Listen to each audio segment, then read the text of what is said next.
আল্লাহ তাআলা কোরআনে বলেন ইন্নাদ-দীনা ইনদাল্লাহিল ইসলাম।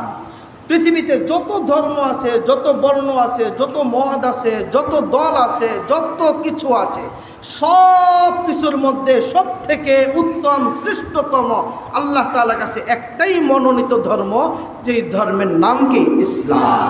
না থেকে মুক্ত করে, সকল প্রকার ফিতনা থেকে হেফাজত করে, আল্লাহ রাব্বুল আলামিনের ঘরে আসার বসার, আল্লাহ তাআলার ঘরের মেহমান হওয়ার মতো যোগ্যতা তৌফিক দান করেছেন, মানসিক শারীরিক সুস্থতা দান করেছেন।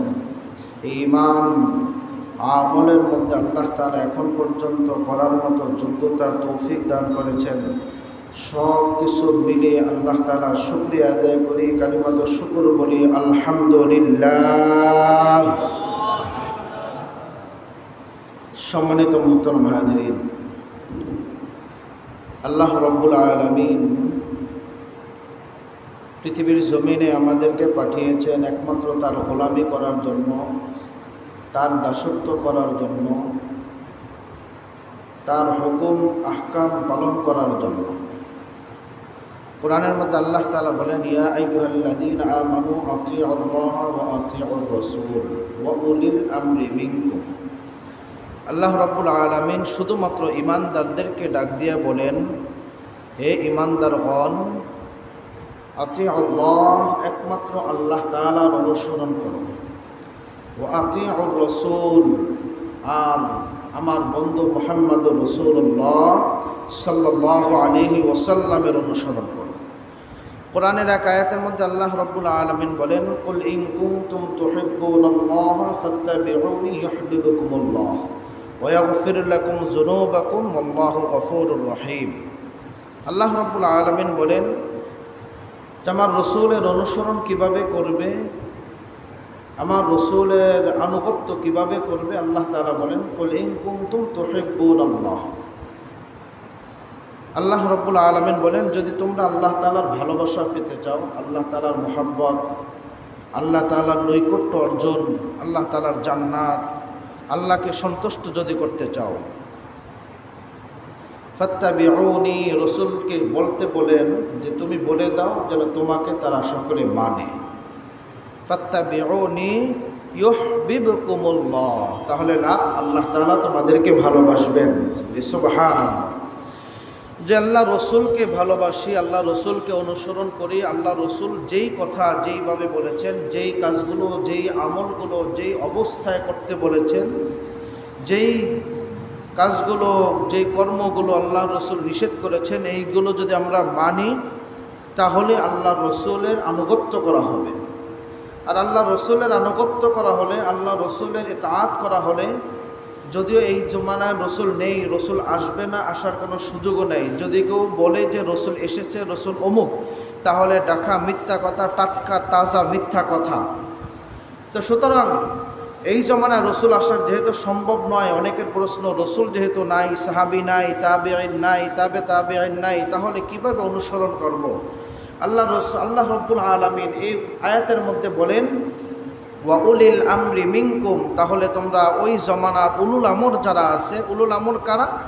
উলুল আমর তাফসীরের ভাষায় বলা হয়, উলুল আমর ওই ব্যক্তিকে বলা হয় যেই জমানার মুফতি মুহাদ্দিস আছে, তারাই হলো ওই জমানার উলুল আমর।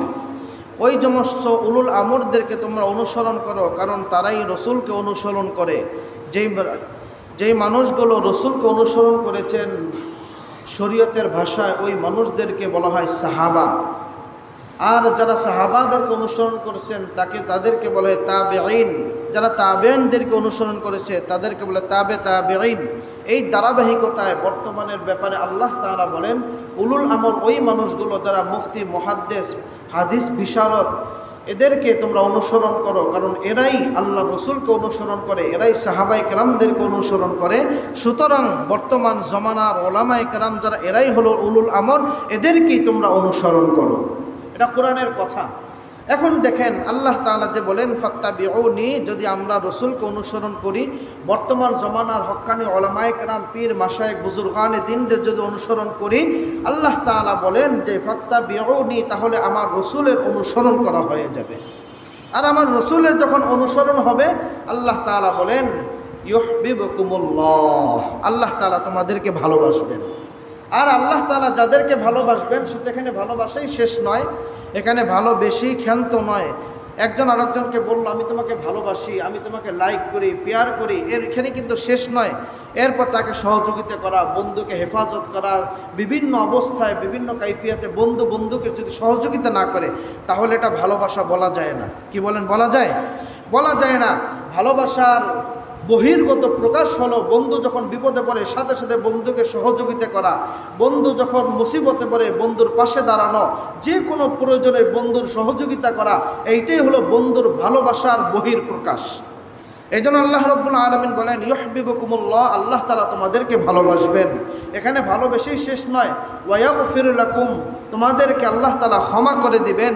যুনুবাকুম, তোমরা এই ভালোবাসার আগ পর্যন্ত, এই আনুগত্যের আগ পর্যন্ত, অনুসরণের আগ পর্যন্ত যত অন্যায় করেছো, যত গুনাহ করেছো, যত অপরাধ করেছো, তোমার অপরাধটা যদি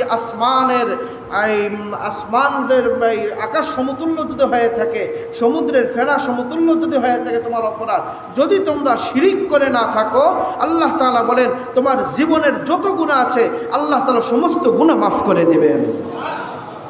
এখানে মাফ করে দিয়ে এখান তো না, ওয়াগফির লাকুম যুনুবাকুম, আল্লাহ তাআলা আবার বলতেছেন তোমার আল্লাহ কিন্তু মাফ করার মতো ক্ষমতা রাখে, ক্ষমা করার মতো যোগ্যতা রাখে, ক্ষমা করার মতো শক্তি রাখে, কুওয়াত রাখে।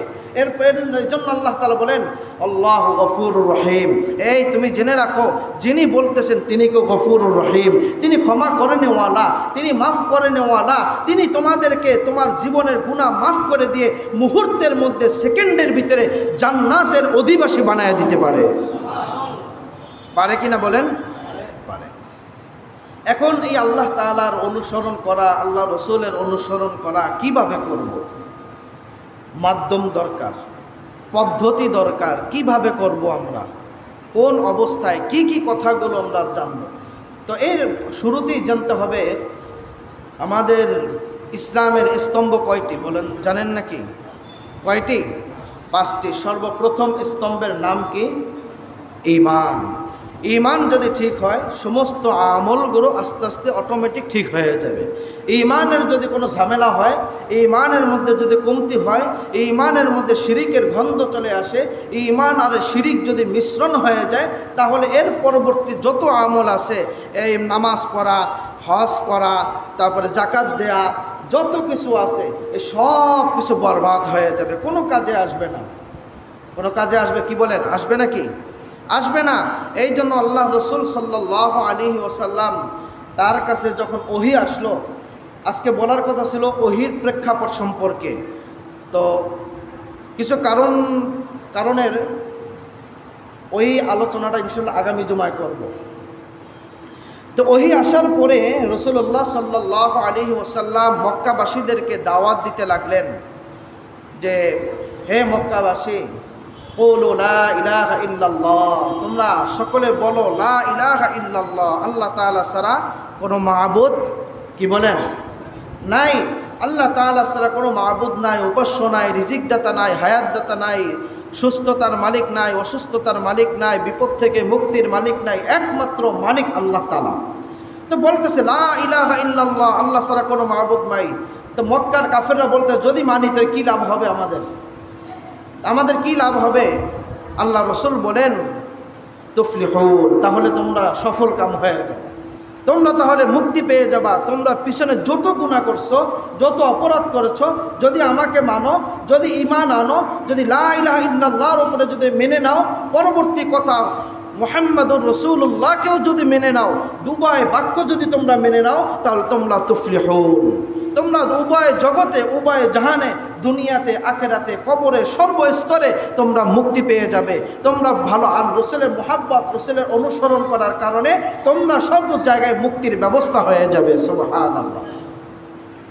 যেই মাত্র এই কথাগুলো বলল, তো রসুলকে বিভিন্নভাবে এরপর থেকেই রসুলের শত্রু হয়ে দাঁড়াইল। রসুলকে বিভিন্নভাবে কষ্ট দেওয়া লাগলেন, কাটা দিলেন, বাধা দিলেন, নামাজ শিখাইতেছে সেখানেও আঘাত করলেন। কাবা বাইতুল্লাহর সামনে সাহাবায়ে কেরামদেরকে রসুল নামাজ শিখাইতেছেন, আবু জাহেলের নেতৃত্বে বলছিল না উটের নারী বুড়ি রসুলের মোহাম্মদের ঘাড়ের উপরে দিয়ে দাও যাতে মাথা উঠাইতে না পারে, এজন্য ভালো কিছু শিখাইতে না পারে। এরকমভাবে কষ্ট দিতে লাগলেন। দেখতেছে মোহাম্মদ কোনোভাবেই ফিরতেছে না, কোনো অবস্থাতেই না। মোহাম্মদকে বড় বড় অফার দেওয়া হইল যে তুমি এই পৃথিবীর এই মক্কা নগরীর আরব ভূখণ্ডের সবথেকে শ্রেষ্ঠতম সবথেকে ধনী নারীকে যদি বিবাহ করতে চাও তুমি বলো, তোমার ব্যবস্থা করে দিই। যদি তুমি বলো তুমি রাজত্ব চাও, তোমাকে রাজত্ব দিয়ে দেই। যদি তুমি চাও তুমি নেতৃত্ব চাও, তোমার নেতৃত্ব দিয়ে দেই। যদি তুমি বলো তোমার কথায় আমরা চলবো, হ্যাঁ এটাও আমরা মেনে নিব, কোনো সমস্যা নাই, কোনো বাধা বিভক্তি থাকবে না, যদি তুমি আমাদের কথা একটু মাত্র শুনে নাও। মোহাম্মদ কি শুনছিলেন? আওয়াজ দিয়ে বলেন শুনছিলেন? আল্লাহ তাআলা বলেন ওয়ালান তারদা আনকাল ইয়াহুদ ওয়ালান নাসারা হাত্তা তাত্তাবিআ মিল্লাতাহুম কুল ইন্না হুদাল্লাহি হুয়াল হুদা। আল্লাহ রাব্বুল আলামিন বলেন, ও মুহাম্মদ, ওয়ালান তারদা আনকাল ইয়াহুদ ওয়ান নাসারা, ইহুদি নাসারা মাজুস অগ্নি পূজক মূর্তি পূজক গাছ পূজা যত কিছু আছে, যত পূজারক আছে, যত মুশরিক আছে, সকল মুশরিকদেরকে আপনি সন্তুষ্ট করতে পারবেন না। ওয়ালান তারদা আনকাল ইয়াহুদ ওয়ালান নাসারা হাত্তা তাত্তাবিআ মিল্লাতাহুম, ওই সময় পর্যন্ত, যতদিন পর্যন্ত, যতক্ষণ পর্যন্ত আপনি মুহাম্মদ আপনি তাদের মূর্তিকে মেনে না নেবেন, যখনই মানবেন আপনার উপরে তারা সন্তুষ্ট হয়ে যাবে। ওদের মূর্তি আপনি মানবেন, আপনার উপরে সন্তুষ্ট। ওদের মূর্তি পূজা, অগ্নি পূজা, সূর্যের পূজা, চন্দ্রের পূজা সব কিছু আপনি মেনে নেবেন, আপনার উপরে তারা সন্তুষ্ট হয়ে যাবে। এরকমের অফার আল্লাহ রব্বুল আলামিন মুহাম্মদকে দিয়েছেন। মুহাম্মদকে মেনে নিছিলেন? কি বলেন, মানছিলেন নাকি? মুহাম্মদ কি বলেছিলেন? এরপরে মক্কার কাফেররা দেখতেছে তাও কাজ হইতেছে না, ফিরতেছে না মুহাম্মদ, তার দাওয়াত দিতেছে প্রসারিত হচ্ছে, দিন দিন অগ্রগামী হচ্ছে, উপকার হচ্ছে। একে একে করে আমাদের দলের লোকগুলো সব মুহাম্মদের দলে চলে যাইতেছে। আমার ঘরের মানুষগুলো একই ঘরে থাকে, একই ছাদের তলে থাকে, একই খাবার খায়। এক ভাই হিন্দু, এক ভাই বৌদ্ধ, এক ভাই খ্রিস্টান, আর এক ভাই মুসলমান। বাপ হিন্দু, ছেলে মুসলমান, ছেলে হিন্দু, বাপ মুসলমান। এরকমের রসুলের কাছে ইসলাম গ্রহণ করে সংসারের মধ্যে একটা, তারা বলতেছে, কাফেররা বলতেছে সংসারের মধ্যে তারা দাঙ্গামা লাগাই দিতেছে মুহাম্মদ। বলি নাউজুবিল্লাহ। কিন্তু সংসারে দাঙ্গা আঘাত লাগাইতেছে না, দাঙ্গা হাঙ্গামা লাগাইতেছে না। মুহাম্মদ একে একে করে এক একজনকে আল্লাহ তাআলার নেতৃত্ব নিয়ে, মুহাম্মদের ভালোবাসা নিয়ে, মুহাম্মদ তাদেরকে উপকার করতে গিয়ে এক একটা মানুষকে জাহান্নাম থেকে জান্নাতে পৌঁছাইয়া দিছে। কথা বলেন ঠিক কিনা? এরপরে দেখেন তারপরও মানুষগুলো ফিরতেছে না, মুহাম্মদের কাছে সমঝোতায় আসলো। এখন ধর্মের সমঝোতা নিয়ে আসলো। আচ্ছা বলুন, পৃথিবীর বুকে সব থেকে, জানি এই কথা বলবেন, দিল থেকে বলেন, সব থেকে শ্রেষ্ঠতম সম্মানওয়ালা ইজ্জতওয়ালা কোন ধর্ম আছে? একটু জোরে বলেন। ইসলাম। আল্লাহ তাআলা কোরআনে বলেন ইন্নাদ-দীনা ইনদাল্লাহিল ইসলাম। পৃথিবীতে যত ধর্ম আছে, যত বর্ণ আছে, যত মত আছে, যত দল আছে, যত কিছু আছে, সব কিছুর মধ্যে সব থেকে উত্তম শ্রেষ্ঠতম আল্লাহ তাআলার কাছে একটাই মনোনীত ধর্ম, যেই ধর্মের নাম কি? ইসলাম। এরপরে দেখেন আল্লাহ তাআলা রসুলের কাছে ইসলাম ধর্মটাকে পরিপূর্ণ করে দিয়ে বলতেছেন আল-ইয়াওমা আকমালতু লাকুম দীনাকুম ওয়া আতমামতু আলাইকুম নি'মাতি ওয়া রাদিতু ইসলাম দীনা ওয়া রাদিতু লাকুমুল ইসলাম দীনা। আল্লাহ তাআলা বলেন যে ইসলাম ধর্মটা তোমাদের জন্য পরিপূর্ণ করে দিলাম, ইসলাম ধর্মটাকে তোমাদের কাছে স্পষ্ট করে দিছি। এখানে আর কোনো কারচুপি নাই, কোনো গোপনীয়তা নাই, কোনো গোপন করার কোনো কিছুই নাই, যা আছে সব প্রকাশ করে দেওয়া হয়েছে। এরপরও মুহাম্মাদের সাথে তারা যখন ধর্মের সমঝোতায় আসলো, আমরা হইলে কিন্তু অনেক সময় ব্যবসায় সমঝোতা করি, চাকরির সমঝোতা করি, অনেক সময় দেখা যায় চাকরি যাওয়ার কারণেও যাইতে পারে এমন একটা কারণ যদি হয়ে যায়, তাহলে আমরা তাদের পরিচালনায় যারা আছে তাদের সাথেও সমঝোতায় চলে আসি। মানহানির কোনো ঝামেলা হইলে, মামলা হইলে তখন তাদের সাথেও সমঝোতায় আমরা বসে যাই। এক দেশে আরেক দেশের সাথে তখন দ্বন্দ্ব আর ফিরতেছে না, ঝগড়া চলতেছে, মারামারি চলতেছে, এখন এটা মিটানের অবস্থা কি, মিটানের ব্যবস্থা কি? সারা বিশ্বব্যাপী যখন আন্তর্জাতিকভাবে বলা হয় তোমরা সমঝোতায় আসো, এখন একজন আরেকজনের চুক্তির মধ্যে মানে লেনদেন করতে না, চুক্তি লেনদেন করে নাও, তোমাদের মধ্যে সমঝোতা করে নাও। ইসলাম ধর্ম এমন কি আছে যে সমঝোতার করার মতো? ইসলাম ধর্ম কারো কোনো ধর্মের সাথে সমঝোতা করতে পারে কি বলেন? পারে না। যে মুহাম্মাদের কাছে কাফেররা যখন বলে এখন তুমি তো আমার কথা শুনতেছো না, আমাদের কথা মানতেছো না, সুতরাং আচ্ছা যাক, তোমার সাথে আমাদের বিরোধ রাখা দরকার নাই, এলাকার মধ্যে ঝামেলা রাখা দরকার নাই, দাঙ্গা হাঙ্গামা দরকার নাই, বিরোধ দরকার নাই, ঝগড়া দরকার নাই, আমরা সকলে মিলেমিশে থাকি, ঝগড়া ছাড়াই থাকি, কোনো মামলা ছাড়াই থাকি, বিশৃঙ্খলা ছাড়াই থাকি।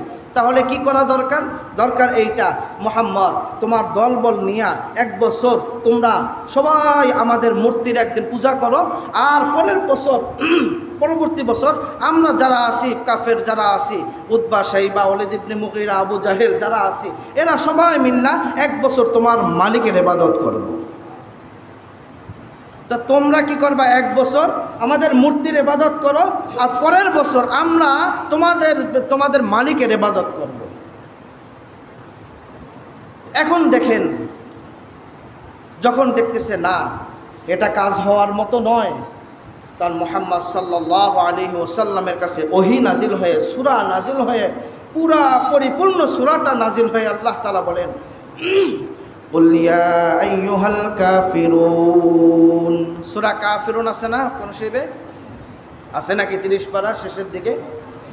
সূরা কাফিরুন নাজিল করে আল্লাহ তাআলা বলতেছেন, কুল, ওগো নবী আপনি বলে দেন, ইয়া আইয়ুহাল কাফিরুন, হে কাফের সম্প্রদায়, ও কাফের গোষ্ঠী, আল্লাহর দুশমন যারা, তোমরা শুনে নাও, লা আ'বুদু মা তা'বুদুন, তোমরা যার ইবাদত করো আমি তার ইবাদত করি না। কুল ইয়া আইয়ুহাল কাফিরুন, হে কাফের সম্প্রদায় তোমরা শুনে রাখো। আল্লাহ তাআলা এই কথাটা কয়েকবার রিপিট করছেন এই সূরার ভিতরে। তো প্রথম 2 আয়াতে এই কথা বুঝাইতেছেন আল্লাহ তাআলা।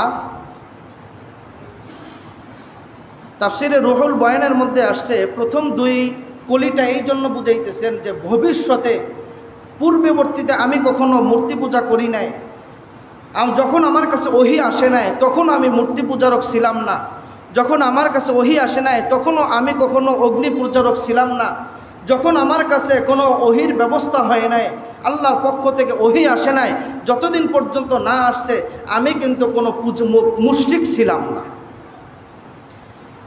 ওয়ালা আনতুম আবিদুনা মা আ'বুদু ওয়ালা আনতুম লা আনতুম, তোমরা যার ইবাদত করো না আমি তার ইবাদত করি। আচ্ছা বলেন তো, কাফেররা কার ইবাদত করে না? আওয়াজ দিয়া বলেন, আর একটু জোরে বলেন, আর একটু জোরে বলেন। আমরা কার ইবাদত করি না? আমরা কার ইবাদত করি না?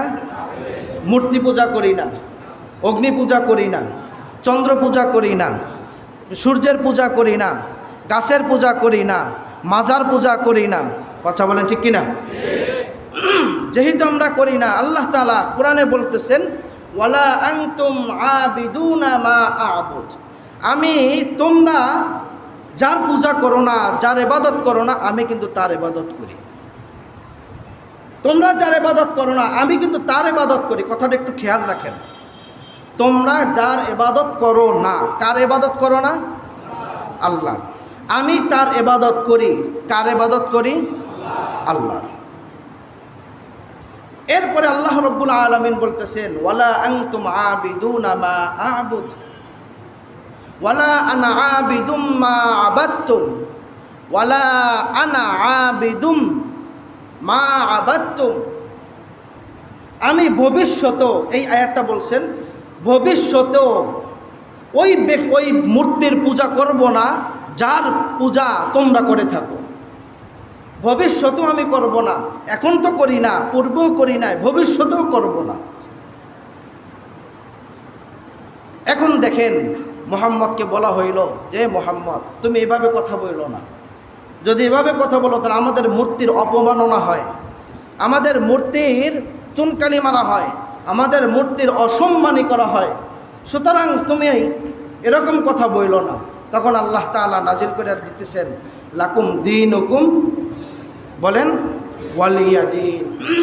এখন এটা কি বুখারীর হাদিস নাকি কোরআনের আয়াত? কেউ কেউ বলেছে বুখারীর হাদিস, যে কোনোদিন কোরআন পড়ে নাই অথচ সকালবেলা উঠে কোরআন তেলাওয়াত করে, পত্রিকা পড়ে, এরপরে চা নাস্তা খায়, এরকম বুজুর্গ মানুষও ছিলেন, ছিল না? কি বলেন, ছিলেন না? যে সকালবেলা উঠে কোরআন তেলাওয়াত করে এরপরে চা নাস্তা খায়, কোরআন তেলাওয়াতের আগে কোনো দিন চা নাস্তায় হাত দেয় নাই, পত্রিকা পড়ে নাই, এমন বুজুর্গ মানুষও আছে। আবার এমন বুজুর্গ আছে এক এক রাত্রে 80 রাকাত তাহাজ্জুদও পড়ল আছে, আছে কিনা বলেন? তাহাজ্জুদের লোকও কিন্তু আছে, কিন্তু কোরআনের একটা অর্থ, কোরআনের একটা শব্দ যদি তাকে উচ্চারণ করতে বলা হয়, খোদার কসম দিয়া বলতে পারি কোরআনের শব্দ উচ্চারণ করার মতো ক্ষমতা, যোগ্যতা একটারও ছিল না। কথা বলেন ঠিক কিনা? অথচ তারা কোরআন পড়ে, কোরআন দিয়ে তারা দেশ চালাইতে চায়, মদিনার সনদে দেশ চালাইতে চায়, কত ধরনের কত বাহানা দেখাইল। শুধু এখন না, আগেও ছিল এরকমের বাহানার লোক, এরকমের অভিমানের লোক, এরকমের নাটকবাজির লোক বহুত ছিল পৃথিবীতে, কেউ টিকতে পারে নাই। দেখেন আল্লাহ রাব্বুল আলামিন বললেন লাকুম দীনুকুম ওয়ালিয়া দিন। এর অর্থ কি? যার যার ধর্ম তার তার কাছে, নাকি? কি বলেন? যার যার ধর্ম তার তার কাছে, ধর্ম যার যার, উৎসব সবার। স্লোগান দেয় না, ধর্ম যার যার, উৎসব সবার। এই স্লোগানটা আজ পর্যন্ত সারা পৃথিবী ব্যাপী কোনো মুশরিক দিছে? আওয়াজ দিয়ে বলেন, কোনো মুশরিক বলছে যে ধর্ম যার যার, উৎসব সবার? মুসলমান বলেছে, কোনো মুশরিক বলে নাই, কোনো হিন্দু বলে নাই যে ধর্ম যার যার, উৎসব সবার। এই কথা কেউ বলে নাই, শুধু মুসলমানই স্লোগান দিয়ে গেছে, তাদের সাথে সমঝোতায় আসছে। কিন্তু মুহাম্মদ কারোর সাথে, কোনো বেদিনের সাথে, কোনো মুশরিকের সাথে, কোনো কাফেরের সাথে, আল্লাহর শত্রুর সাথে, আল্লাহর দুশমনের সাথে কোনোদিনও সমঝোতা করে নাই। কথা বলেন ঠিক কিনা? তাহলে রসুলের মোহাব্বত কিভাবে আসবে? আল্লাহর অনুসরণ, রসুলের অনুসরণ আল্লাহ তাআলা বলছেন করতে, কিভাবে করবে? যে তারা যদি হিন্দুদের সাথে, বৌদ্ধদের সাথে, খ্রিস্টানদের সাথে, ইহুদিদের সাথে, নাসারাদের সাথে সমঝোতা করে ধর্ম নিয়ে যদি সমঝোতায় আসে, তাহলে এই মানুষগুলো তো মুসলমান বলা যায় না, এই মানুষগুলোকে মুসলমান বলা যায় না। রসুলের হাদিস মোতাবেক রসুল বলেন মান তাশাব্বাহা বিকৌমিন ফাহুয়া মিনহুম। ও তুমি তাদের সাথে ধর্ম নিয়ে সমঝোতা করো, আচ্ছা ব্যবসা নিয়ে করো, দুনিয়াবি কোনো কাজ নিয়ে সমঝোতা করো, তোমার ব্যক্তিক কোনো কাজ নিয়ে সমঝোতা করো, আল্লাহ তাআলা কখনো বাধা দেয় নাই, রসুল কখনো বাধা দেয় নাই। তোমার চরিত্রে, তোমার ব্যবসার জন্য সমঝোতা দরকার, তোমার আইন শৃঙ্খলার জন্য সমঝোতা দরকার, আচ্ছা করো। কিন্তু ধর্ম নিয়ে সমঝোতা যারা করবে, আল্লাহ তাআলা তাদের জন্য বলেন মান তাশাব্বাহা বিকৌমিন ফাহুয়া মিনহুম। যারা সমঝোতা করবে ধর্ম নিয়ে, আল্লাহ তাআলা বলেন ওই মানুষটা হাসরের ময়দানে যার সাথে সমঝোতা করেছে তার সাথেই তার হাসর হবে। যার সাথে সমঝোতা করেছে তার সাথে। এখন দেখেন আরেকটা স্লোগান আমাদের মাঝে মোটামুটি আছে,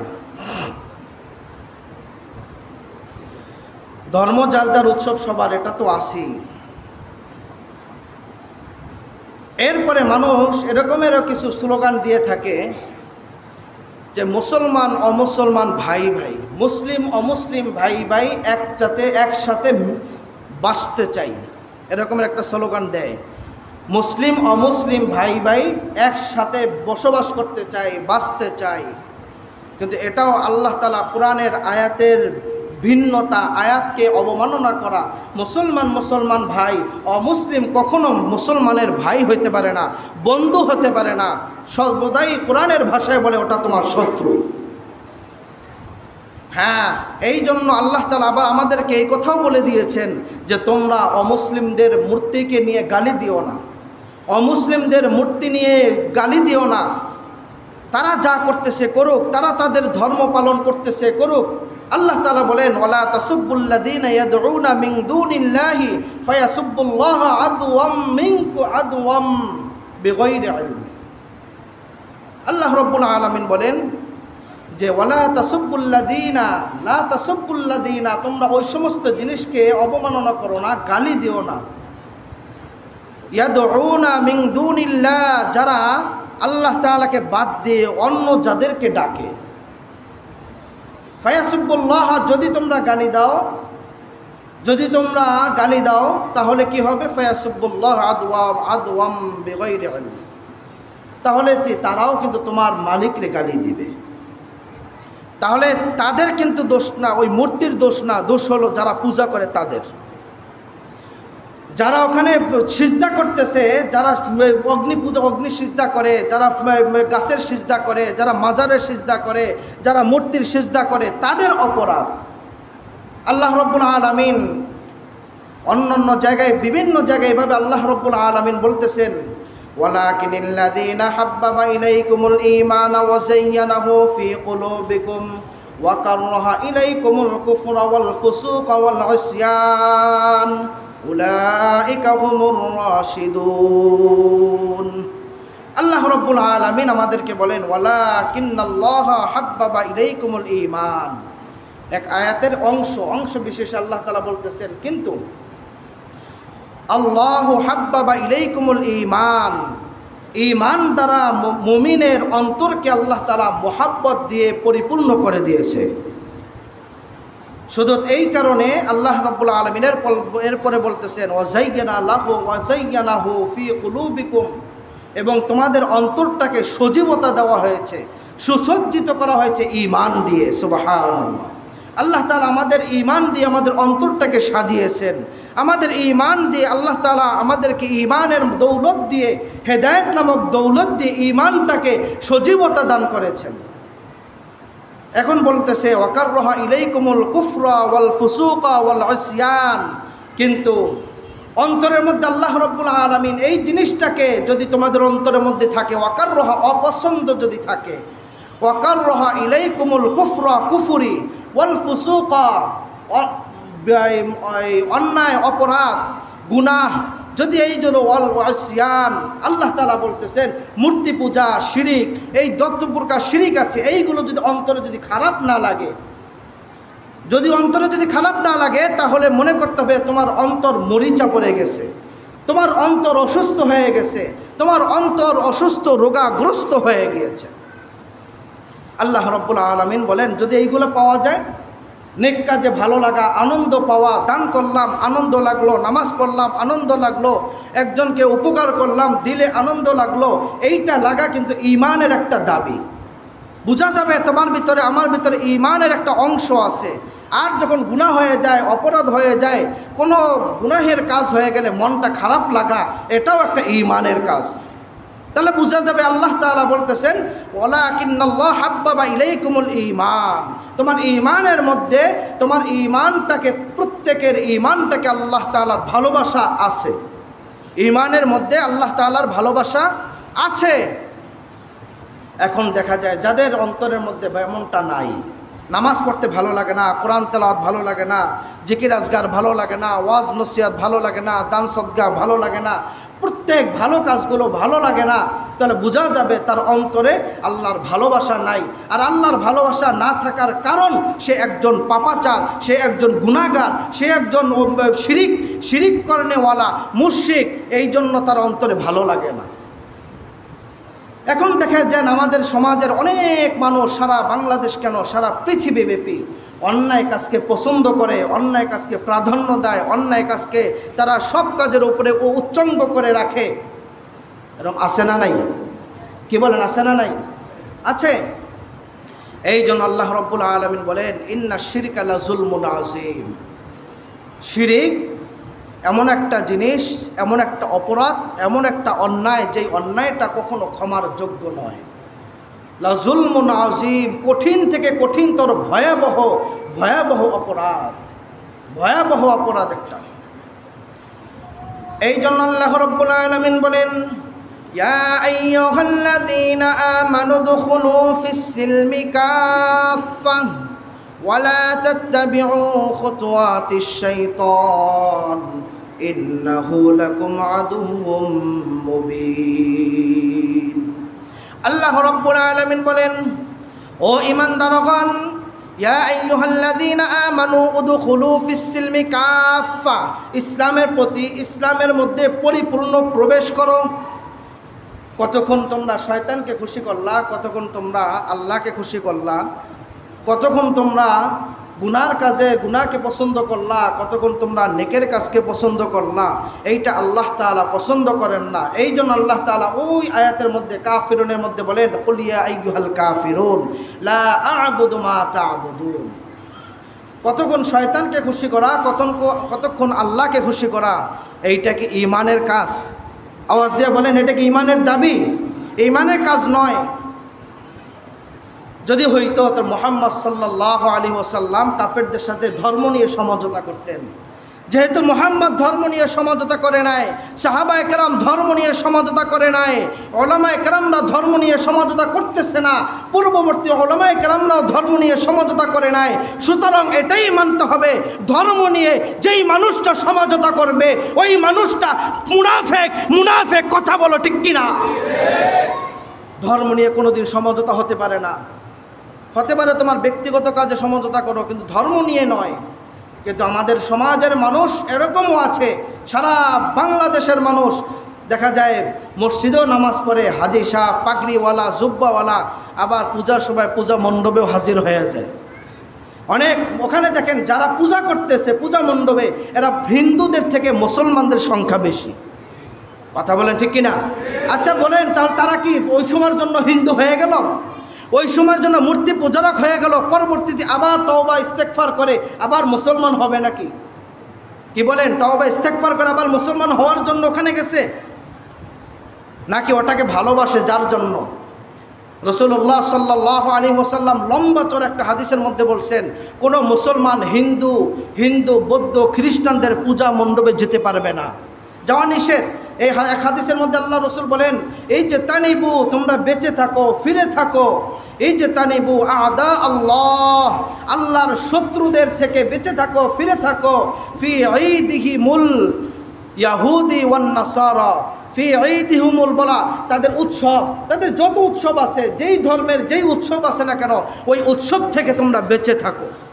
তোমরা হিন্দুদের উৎসবে যেও না, তোমরা বৌদ্ধদের উৎসবে যেও না, তোমরা খ্রিস্টানদের উৎসবে যেও না, তোমরা নাসারাদের উৎসবে যেও না। কেন যাবে না? কারণ ও জায়গায় আল্লাহর গজব নাজিল হয়, আল্লাহ তাআলা লানত নাজিল হয়। আর এই লানতের মধ্যে তুমি যখন পড়ে যাবে, হিন্দুদের, বৌদ্ধদের, খ্রিস্টানদের পূজা তোমার কাছে ভালো লাগবে, তাদের মূর্তি তোমার কাছে ভালো লাগবে, তাদের পূজা মণ্ডপ ভালো লাগবে, তাদের দৃষ্টি কালচার তোমার কাছে ভালো লাগবে, এটাই হলো আল্লাহর গজব। আমাদের অনেক মুসলমান ভাইয়েরা আছে যারা হিন্দুদের পূজার সময়, সামনে পূজা আসতেছে না, কবে যেন শুরু হইব মনে হয়, খুব শীঘ্রই কাছাকাছি, হ্যাঁ, অনেক মুসলমান দেখবেন ওখানে হাজির হয়ে গেছে। এই হাদিসের মধ্যে আল্লাহ রসুল বলেন যে হিন্দুদের পূজার সময় হিন্দুদের ওখান থেকে প্রসাদ খেও না, এবং তাদের থেকে তোমরা ওখানে যেই খাবার বিক্রি হয়, ওই বাজারে, ওই মার্কেটে, ওই মেলার মধ্যে যেই খাবারই বিক্রি হয়, কোনো খাবার তোমরা কেনো না। মুসলমানরা কিন্তু ওখানে যায় কি না বলেন? কেনাকাটা করতে যায় অনেকে, বেশিরভাগ মহিলারাও যায় ওখানে বেশি, তাদের কসমেটিক, কানের দুল, বিভিন্ন আলতা মালতা এসব কিনতেও তারা যায় ওই সময়। কারণ আল্লাহ রসুল ওখানে যেতে নিষেধ করেছে, আল্লাহ তাআলা নিষেধ করেছেন তোমরা তাদের সাথে সমঝোতা করো না। তো আচ্ছা দেখেন, আমরা তাদের সাথে মিললাম, সমঝোতা হইলাম, আচ্ছা কিছুক্ষণের জন্য ধরে নিলাম, আজ পর্যন্ত ইতিহাসে এমন আছে কোনোদিন জুমার নামাজে কোনো হিন্দু আপনার সাথে নামাজ পড়ছে? কোনো বৌদ্ধ নামাজ পড়ছে? কোনো খ্রিস্টান নামাজ পড়ছে? কোনো অমুসলিম নামাজে অংশগ্রহণ করছে? কারণ আজকে ঈদের দিন, আজকের জুমার দিন মুসলমানদের একটা ঈদের মতো, কথা বলেন ঠিক কিনা? আল্লাহ রসুল বলেন এটা ঈদের মতো একটা, কারণ ঈদের মতো সমঝোতা হয়, ঈদের মতো সমাবেশ হয়ে যায়, ঈদের মতো সমস্ত মানুষ একত্রিত হয়, সারা সপ্তাহে হয় না, সারা বছরে যেটা হয় না সেটা ঈদের দিনে হয়। ঠিক এরকম প্রতি জুমায়, প্রতি শুক্রবার সাপ্তাহিক একটা ঈদ হিসাবে আল্লাহ রসুল বলেছেন। আর ঈদ হলো আল্লাহ তাআলা পক্ষ থেকে কয়টা বলেন তো? ঈদুল ফিতর আর একটা ঈদুল আজহা। আচ্ছা ধরেন ঈদুল ফিতরে কোনো দিন তারা কি ঈদের নামাজ পড়ছে? এসে ধর্ম সমঝোতা আমরা করি না তারা করতেছে? আওয়াজ দিয়ে বলেন, আমরা না তারা? আমরাই করতেছি, আমাদের মতো মুসলমানরাই করতেছে, তারা কিন্তু না। তারা কোনোদিন ঈদের নামাজে ঈদগাহে আসে নাই, মুসলমানদের সাথে ঈদের নামাজ পড়ে নাই, অথচ তোমরা কিন্তু তাদের যত পূজা হয়, যত তাদের উৎসব হয়, প্রত্যেকটা উৎসবে তোমরা অংশগ্রহণ করো। তারা কিন্তু ঈদুল আজহার দিন গরু কোরবানি দেওয়ার পরে, ঈদুল আজহার পরে গরু কোরবানির গোশত তারা কিন্তু খায় নাই। তোমার সাথে খেয়েছে? খায়নি। কারণ তোমার সাথে তারা কিন্তু ধর্ম সমঝোতা করে নাই। রসুলকে বলেছে ধর্ম সমঝোতা করো, রসুল কিন্তু ধর্ম সমঝোতা করে নাই। আল্লাহ বলছে তুমি যদি ধর্ম সমঝোতা করতে চাও সেটা কিন্তু পারবে না। তোমার ধর্ম ত্যাগ করে ইসলাম ধর্ম বাদ দিয়ে তুমি যদি ওই ধর্মে চলে যাও তারপর তারা খুশি হবে, এছাড়া তারা খুশি হবে না। তাহলে তোমরা কি মনে করতেছো যে কেউ দেখে না? রাতের অন্ধকারে আমরা গেলাম, শেষ রাত্রে গেলাম, মাঝরাত্রে গেলাম, আমি নেতা, আমি অমুক, আমি চেয়ারম্যান, আমি মেম্বার, আমি যদি তাদের পূজা মণ্ডপে না যাই তাহলে কেমন হয়?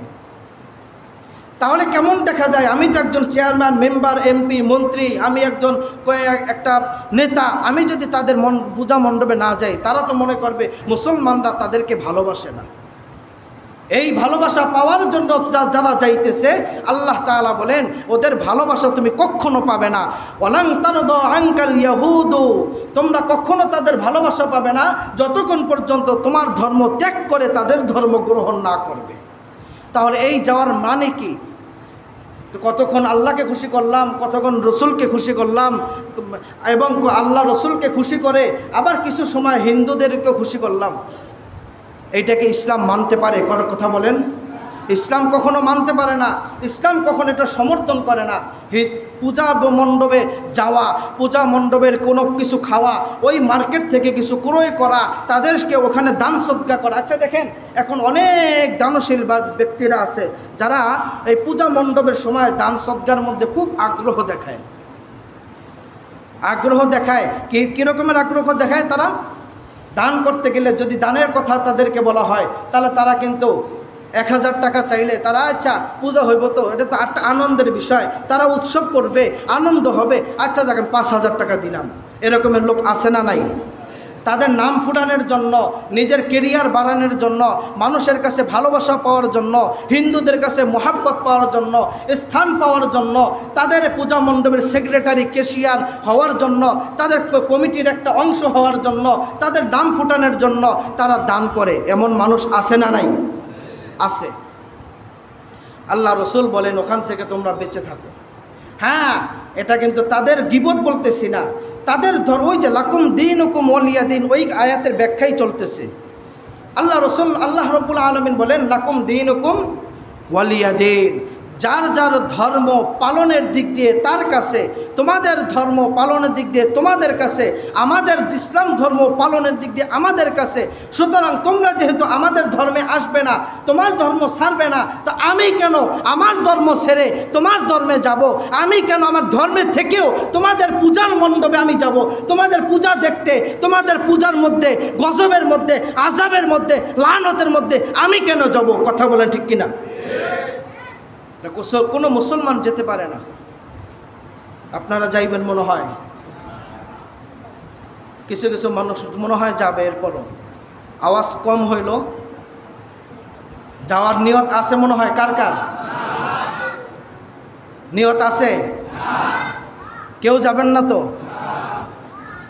আচ্ছা, স্বাভাবিকভাবে দেখেন আপনার বাসায় দাওয়াত দেন, একদিন দিলেন, আসবে ঠিক, কিন্তু ঈদের দিন দেন, খুব কমই আসবে। আপনি যদি বলেন যে আজকে কোরবানির দিন, গরু কোরবানি আমি দিছি, আসো দোস্ত আমার বাসায় দাওয়াত, এক হিন্দুকে দাওয়াত দিলেন, আসবে? হ্যাঁ, ঈদের দিন ঈদের নামাজের দাওয়াত দেন, আসবে? তা আপনি তাদের দাওয়াতে যান কেন? আপনি তো লোভী কেন? আপনি তো সুসাকে, আপনি তো খাচ্চর কেন, আপনি তো পেট পূজারি কেন? আপনার চক্ষু লজ্জা নাই?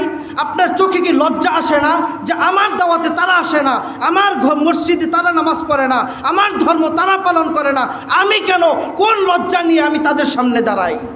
কথা বলে চক্ষু লজ্জা থাকা দরকার। যারা ওখানে যায়, যারা ওখানে গিয়ে নমো করে, যারা ওখানে গিয়ে সমঝোতা করে, যারা ওখানে গিয়ে তাদের সাথে হাত মিলায়, তারা এক পর্যায়ে তারা মুনাফেক, তারা ইসলামের শত্রু। তারা মুসলমানকেও খুশি রাখে, আল্লাহকেও খুশি রাখে, ইসলামকেও খুশি রাখে, রসুলকে খুশি রাখে, আবার হিন্দুদেরকেও খুশি রাখে। এমন মানুষ আছে না নাই? এটা চক্ষু লজ্জা থাকা দরকার। যদি চক্ষু লজ্জা থাকে, আল্লাহ তাআলা বলেন ওয়াকাররাহা ইলাইকুমুল কুফরা ওয়াল ফুসুকা ওয়াল ইসয়ান, যদি তোমার কাছে খারাপ লাগে হিন্দুদের পূজা মণ্ডপে যাওয়া, গুনাহের কাজ করা, কুফরি করা, এইগুলো যদি খারাপ লাগে তাহলে বুঝতে হবে তোমার অন্তরে আল্লাহর ভালোবাসা আছে, তোমার অন্তরে আল্লাহর মোহাব্বত আছে। আর আল্লাহর মোহাব্বত পাইতে হলে রসুলের আদর্শ মানতে হবে। রসুলের আদর্শ মানতে হইলে আল্লাহ তাআলা বলেন, আল্লাহ রসুল বলেন উলুল আমরকে মানো। উলুল আমর কারা? পৃথিবীর যুগে বর্তমানে হক্কানি ওলামায়ে কেরাম, পীর মাশায়েখ যারা আছে তারাই হলো ওলামায়ে কেরাম। এদেরকে তোমরা মানো, এদের কথা অনুযায়ী চলো। তোমরা তাদের কথা অনুযায়ী চললে তোমরা অবশ্যই সফলতা আসবে। আল্লাহ রসুল যেভাবে বলছে লা ইলাহা ইল্লাল্লাহ তুফলিহুন, তোমরা যদি আল্লাহকে মানো তোমরা সফল হয়ে যাবে। আল্লাহকে মানলে কি হবে দেখেন, যদি আল্লাহকে মানা হয়, আর যারা ওখানে যাবে আল্লাহকে মানছে, আল্লাহকে মানে নাই, কিন্তু মুখ থেকে মানতে পারে, অন্তর থেকে না। এটা ঈমানের কথা বলে নাই, মুখের কথা বলেছে। যদি বলে আল্লাহকে মানেছি, ঈমানের অন্তর থেকেও মানতে হবে। যদি মুখ থেকে মানে ওটা ঈমানদার না। আল্লাহ রব্বুল আলামিন আমাদেরকে এই যে কথাগুলো বললাম, এই কথাগুলো কার কথা? আমি নিজের থেকে কিছু বলছি? নিজের বানানো কোনো কথা বলছি? সম্পূর্ণ কোরআনের এবং হাদিসের কথাগুলোই বলছি। আপনাদের মানেন চাই না মানেন আপনাদের ব্যাপার। যদি মনে চান হুজুর যত বকবগান, যত চিল্লান, আমরা কিন্তু যাব, আমাদের কিন্তু ফিরাইতে পারবেন না, এটা ফিরানো সম্ভব না। আমি ওখানে যাবও না আপনাদের ফিরানোর জন্য। কিন্তু আজকে আমি মেসেজ দিয়ে গেলাম, কোরআনের মেসেজ, হাদিসের মেসেজ দিয়ে গেলাম। যারা ওখানে যাবে তারা আল্লাহর সাথে কুফরি করলো, যারা ওখানে যাবে রসুলের সাথে বেয়াদবি করলো, যারা ওখানে গেল আল্লাহর অবাধ্যতা করলো। আর আল্লাহর অবাধ্যতা করে পৃথিবীতে আজ পর্যন্ত কোনো মানুষ ভালো থাকতে পারে নাই, কোনো মানুষ সফলতা হইতে পারে নাই। আল্লাহ তাআলা আমাদেরকে এই কথাগুলো বুঝে সঠিকভাবে আমল করার মতো তৌফিক দান করুক। আমিন। ওয়া আখিরু দাওয়ানা আলহামদুলিল্লাহি রাব্বিল আলামিন।